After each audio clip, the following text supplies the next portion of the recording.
Are you straight? Looks like you're kind of shifting a bit.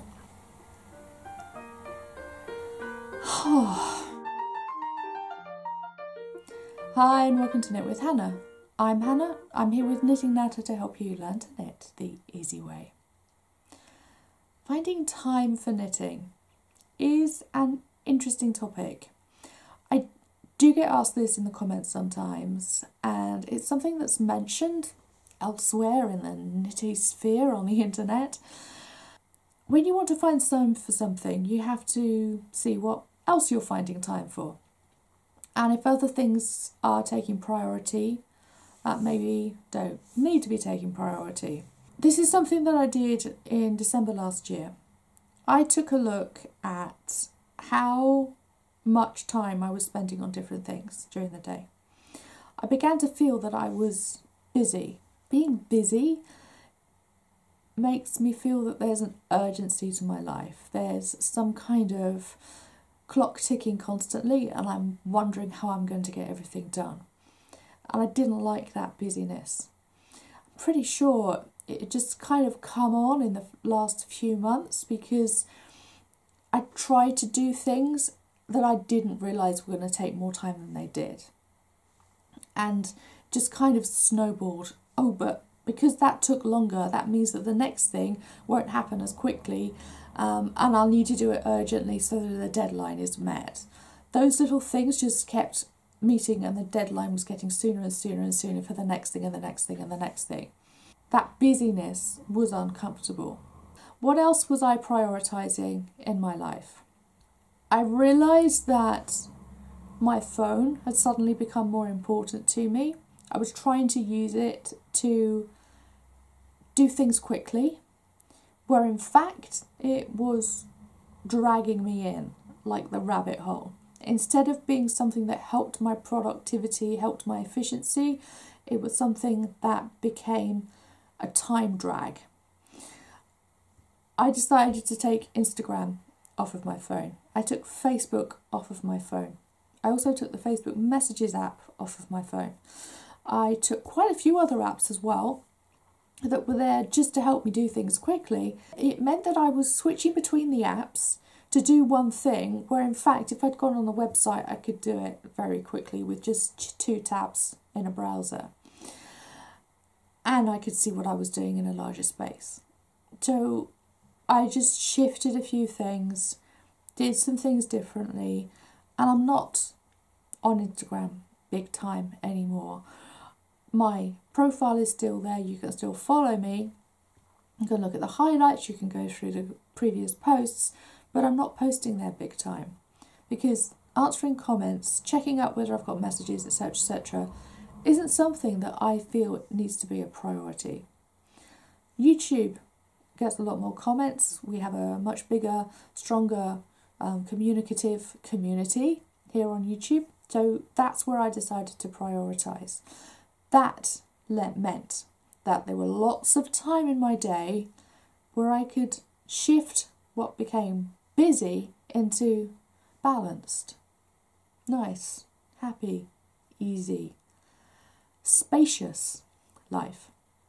So let's do this through how you find time for your knitting as well. If you find yourself getting sucked into Instagram, Snapchat, Facebook, you could do what I do. You could take them off your phone and stop using them.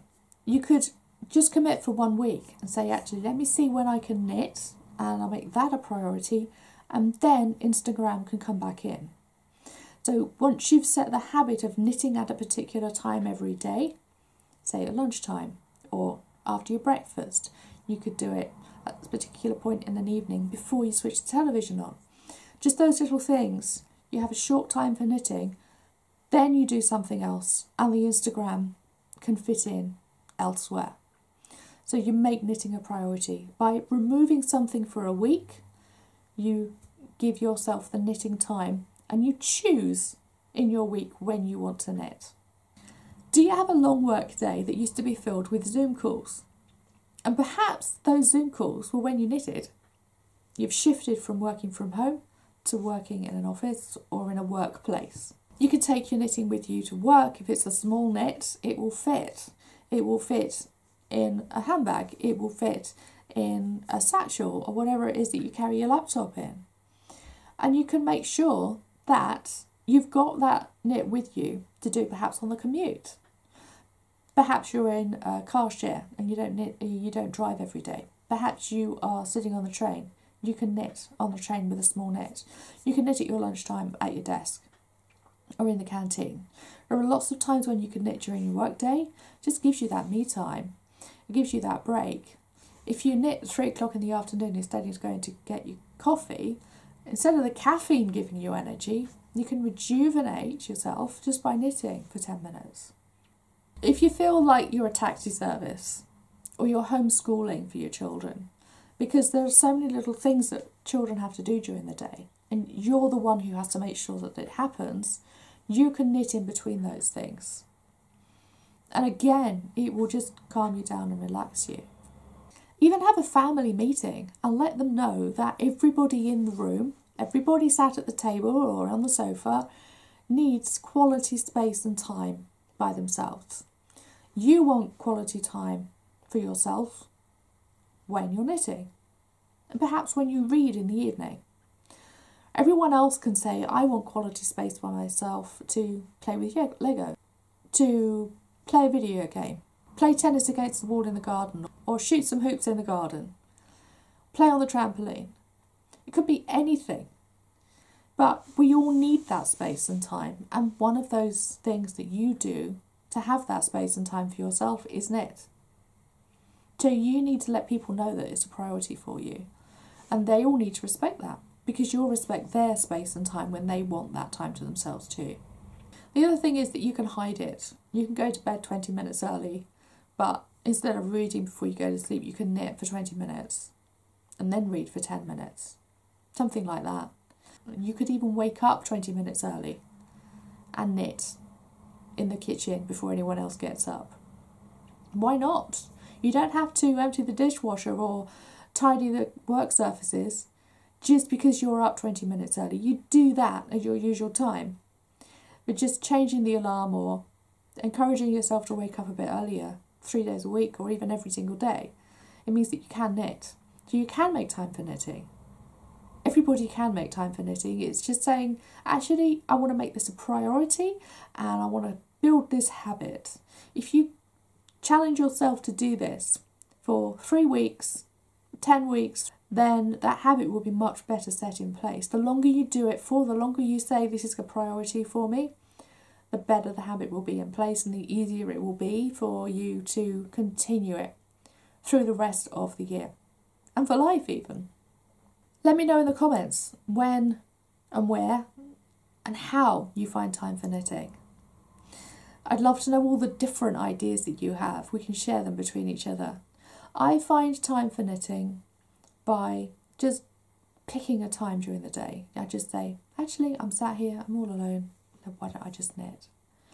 And the motivation comes when I've got something on my needles that I'm really excited about. There's something else to remember. If what you're knitting feels really boring and tedious and you're not that keen on it, then don't knit it. Find something that is going to motivate you and you can actually say, this isn't a project that excites me anymore. We all have those and we're allowed to say no sometimes. 10 minutes a day, maybe longer sessions once a week can make a big difference. Motivating projects can keep you coming back and make you want to knit regularly. And this is the kind of thing we talk about in the Confident Knitter. It's launched, it's open, anyone can join it now. So I really do encourage you, if you want this 30 days of this course to keep you going with your knitting, to keep you knitting day by day by day, and keep you encouraged, you can take 30 days. It's 30 days course. But if you want, you can do one of the lessons 3 days a week, 5 days a week. You can do the lessons over 3 months if you like. And it will mean that it gives you that guidance as you keep going and as you knit more. And it's something that will give you balance, ease, relaxation every single day if you choose to knit. Go and find the Confident Knitter. I'll leave the link in the description below. Certainly something that I feel is going to help you with this finding time to knit. I do hope you're joining for that, and I will see you next week for another video here on YouTube. Bye for now. Happy knitting.